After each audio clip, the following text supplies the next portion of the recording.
أصعب شيء لما واحد بيكون عم ايده عم بيشيل شوية احجار من فوق هذا الركام اللي عم تشوفوه، بيجي عم بيطالع بايده عم يحاول يشيل لحتى يطالع ابنه من تحت او لحتى يطالع امه من تحت. حقيقة نحن تعبنا، فعلا نحن تعبنا، الامر كثير صعب. يعني بتشوف على سبيل المثال واحد عم يطالب هيك عم بيشيل حجر من هذا اللي بتشوفوه، هذا بده روافع، بده دول.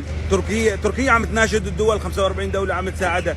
نحن ما في حدا، نحن المرة الثانية والثالث والرابع والعلم. لما بتشوف واحد بيقول لك ابني كان نايم هون كان نايم بهذا الاتجاه، اسمعوا لي صوته عم بسمعوا. لما ما بعرف، نحن دائما الحلقة الأضعف بكل شيء عم بيصير، نحن دائما الحلقة الأضعف. الكل تخلى عنا. هاي كارثة طبيعية، ما بدي أحكي، هاي كارثة طبيعية. يعني الكارثة الطبيعية الدول بتبعث فرق إنقاذ على الدول الثانية، أما نحن عم نواجه، حتى عم نواجه الطبيعة لحالنا، حتى لحالنا عم نواجه الطبيعة، لأنه الكل تخلى عنا على مدى 12 سنة، واليوم عم نواجه الطبيعة لحالنا. أنا ما بعرف كيف بدي أحكي، بس لما أشوف واحد، القصص الموجودة مؤثرة جدا، القصص الموجودة تكسر القلب.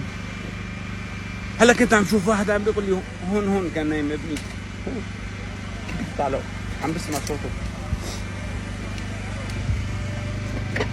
مناشدة بالله، ساعدوا هدول العوائل، ساعدوا هدول الناس هاي عم بتموت. ما اختصر الموت على الناس اللي تحت الرديم، لا ابدا، الناس اللي برا عم بتموت، الناس اللي برا عم بتموت. هذا اللي له حدا تحت هذا الركام، كيف تخيلوا معي، بس تخيلوا كيف عم بيحس لما عيلته تحت هذا الركام، عيلته تحت، شو بيحس؟ ابنه اللي كان عم بيلاعبه ولا اهله. يا رب فرجك، ما لنا غير الله. كنا دائما نقول انه ما لنا غير الله، وهلا نرجع بنعيد وبنكرر انه فعلا ما لنا غير الله. بكل ظروفنا الصعبه ما حدا وقفنا. سامحوني، لانه شعور اكبر مني، لانه الوجع اكبر مني، ما حسنا اسكت، ما حسنا امسك دموعي. كل ما انتقل من مكان لمكان بيكون الوجع اكبر، والمصيبه اكبر، الكارثه اكبر، المشهد مرعب، الناس عم تصيح، النسوان والاولاد كلهم تحت الارض. شو الشعور اللي لازم يكون عندي لحتى اتحمله انا او الناس الموجوده او المسعفين؟